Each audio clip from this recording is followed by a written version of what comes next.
Welcome to my channel. मैं मोहम्मद मुदस्सिर आलम आप सबका एक और एक्सक्लूसिव वीडियो में स्वागत करता हूं, खैर मकदम करता हूं। आगे बढ़ने से पहले आपसे रिक्वेस्ट है, वीडियो को आखिर तक देखें, इसे लाइक करें, दूसरों से शेयर करें। चैनल पर नए हैं तो इसे सब्सक्राइब करें और ज्वाइन कर आप इस चैनल के मेंबर बन सकते हैं। जैसा कि आप देख सकते हैं, इस चैनल के ये सब प्रीमियम सब्सक्राइबर है, ये लोग, इन लोगों ने ज्वाइन किया है। और लेटेस्ट अपडेट्स जो मैंने आपके साथ शेयर किया था central university of south Bihar के सीयूएट यूजी के लिए रजिस्ट्रेशन प्रोसेस के रिगार्डिंग, होपफुली आपने ये वीडियो देखा होगा। इस वीडियो की नोटिस मैं एक बार फिर आपको दिखा रहा हूँ। ये वीडियो है, इसमें ये नोटिस है। इसके बाद एनेक्शर्स के बारे में बात की गई है, एनेक्शर 1, और जब स्क्रॉल करेंगे तो आप देख सकते हैं कई एनेक्शर्स हैं इस नोटिस के साथ। Annexure 1 intake and eligibility criteria, fee structure, document certificate और प्रोफॉर्मा ऑफ अंडरटेकिंग। सबसे पहले हम दिखा रहे हैं आपको intake and eligibility criteria. Annexure 1 आप देख रहे हैं स्क्रीन पर, जो डिग्री मिलेगी आपको, डिग्री का नाम दिया गया है, जिस प्रोग्राम में जिस कोर्स में आपको एडमिशन लेना है उसका नाम दिया गया है, जो डोमेन सब्जेक्ट रिक्वायर्ड थे, डोमेन, जनरल, ऑप्शनल लैंग्वेज, जो कि जिस एग्ज़ाम के आधार पे आपके स्कोर कार्ड को देखा जाएगा वो आप देख सकते हैं। और एलिजिबिलिटी क्राइटेरिया भी आप ज़रूर चेक कर लें, और number of seats.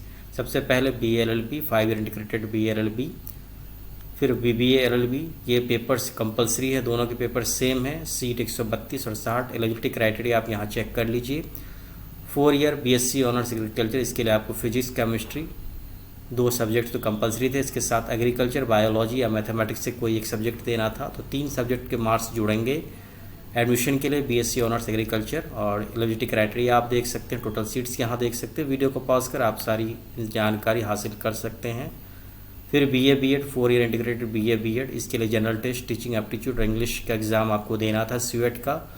BSc B.Ed के लिए भी यही पेपर्स दिए जाने थे। आप एलिजिबिलिटी क्राइटेरिया यहाँ चेक कर सकते हैं। दोनों कोर्सेज में 63 सीट है। वहीं 5 year integrated UG PG geography, इन सब पेपर्स, इन सब कोर्सेज के लिए जनरल टेस्ट और ज्योग्राफी डोमेन सब्जेक्ट देना था। ज्योग्राफी या जियोलॉजी में से किसी एक पेपर को देना था।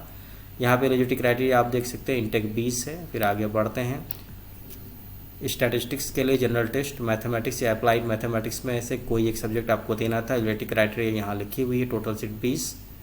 UG PG केमिस्ट्री के लिए जनरल टेस्ट और केमिस्ट्री का एग्ज़ाम आपको देना था। एलिजिबिलिटी क्राइटेरिया आप यहाँ देख सकते हैं, 20 सीटें थी। जनरल टेस्ट और मैथमेटिक्स या अप्लाइड मैथमेटिक्स देना था। UG PG मैथमेटिक्स के लिए इंटेक 20 है। एलिजिबिलिटी क्राइटेरिया यहाँ दी हुई है। आगे बढ़ते हैं, साइकोलॉजी के लिए आपको जनरल टेस्ट और साइकोलॉजी देना था। एलिजिबिलिटी क्राइटेरिया यहाँ दी हुई है, टोटल सीट 20 हैं। वहीं पॉलिटिकल साइंस और इंटरनेशनल रिलेशंस के लिए जनरल टेस्ट और पॉलिटिकल साइंस का एग्ज़ाम आपको देना था। एलिजिबिलिटी क्राइटेरिया यहाँ दी हुई है, 20 सीटें हैं। वहीं हिस्ट्री के लिए आपको जनरल टेस्ट और हिस्ट्री देना था। एलिजिबिलिटी क्राइटेरिया और नंबर ऑफ सीट 20। सोशियोलॉजी के लिए जनरल टेस्ट और सोशियोलॉजी आपको देना था। एलिजिबिलिटी क्राइटेरिया यहाँ लिखी हुई हैं। फिजिक्स के लिए आपको जनरल टेस्ट और फिजिक्स देना था, टोटल सीट 20 हैं। वहीं इंग्लिश के लिए जनरल टेस्ट और इंग्लिश देना था। एलिजिबिलिटी क्राइटेरिया यहाँ लिखी हुई, टोटल सीट 20। इकोनॉमिक्स के लिए सिर्फ आपको जनरल टेस्ट देना था।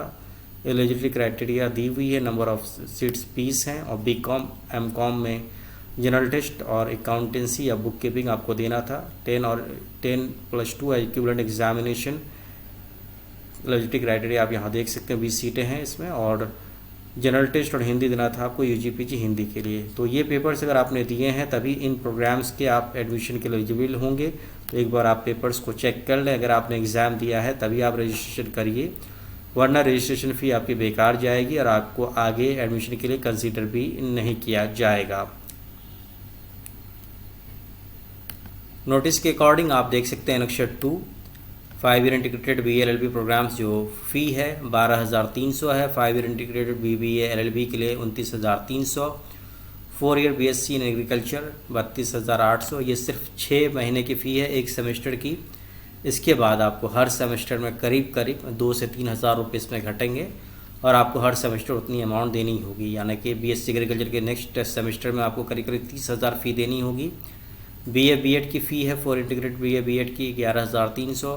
4 ईयर इंटीग्रेटेड BSc B.Ed की फ़ी है 12,300। 5 year integrated UG PG in geography की फ़ी है 8,800। स्टैटिस्टिक्स की 8,800। केमिस्ट्री की 10,550। मैथमेटिक्स की 8,800 8,800। साइकोलॉजी की 9,000। पॉलिटिकल साइंस IR की 8,800, हिस्ट्री और सोशियोलॉजी की फ़ी उतनी ही है, फिजिक्स की 10,550, इंग्लिश, इकोनॉमिक्स, कॉमर्स और हिंदी की 8,800। तो ये फ़ी सिर्फ 6 महीने की यानी दिसंबर तक की है। दिसंबर के बाद फिर से आपको सेमेस्टर फ़ी देना होगा, जो करीब करीब BLLB के लिए 10,000 होगी, BBLLB के लिए करीब करीब 27,000, एग्रीकल्चर के लिए करीब करीब 30,000, BA BEd के लिए करीब 10,000, BSc BEd के लिए भी 10,000 के आसपास, और इन कोर्सेज़ के लिए करीब करीब 7,000 के आसपास, केमिस्ट्री और फिजिक्स के लिए करीब करीब 8,000 के आसपास होगी। तो ये फ़ी स्ट्रक्चर आप वीडियो को पॉज कर देख सकते हैं। ये आपको अगर एडमिशन आपको कट ऑफ के बराबर या ज़्यादा मार्क्स होंगे तब आपको इतनी फ़ी देनी है। एनेक्सर 3 जिसमें डॉक्यूमेंट्स की बात कही गई, लिस्ट ऑफ डॉक्यूमेंट्स जो कि आपको ऑनलाइन काउंसलिंग के लिए सबमिट करना है। आप देख सकते हैं 10 क्लास की मार्कशीट और सर्टिफिकेट, 12th क्लास की मार्कशीट और certificate, valid certificate, date of birth, character certificate जो लास्ट स्कूल या कॉलेज आप अटेंड कर रहे हैं, माइग्रेशन सर्टिफिकेट जो स्कूल या कॉलेज आप छोड़कर एडमिशन लेंगे उनसे SLC या माइग्रेशन सर्टिफिकेट इशू किया जाएगा। फिर अगर आपने कास्ट सर्टिफिकेट क्लेम किया है तो आपको सेंट्रल गवर्नमेंट के फॉर्मेट में कास्ट सर्टिफिकेट देना है। अगर आपने PWD कैटेगरी क्लेम किया है तो सर्टिफिकेट देना है। वहीं JNK domicile Kashmiri migrant defence category यानी CW कोटा के लिए भी आपको सर्टिफिकेट देना होगा at the time of counselling. Medical fitness certificate government hospital जो भी आपके शहर में है वहाँ से आप बनवा सकते हैं। ये फ़िलहाल अभी आपको ज़रूरत नहीं है ऑनलाइन काउंसलिंग के टाइम में।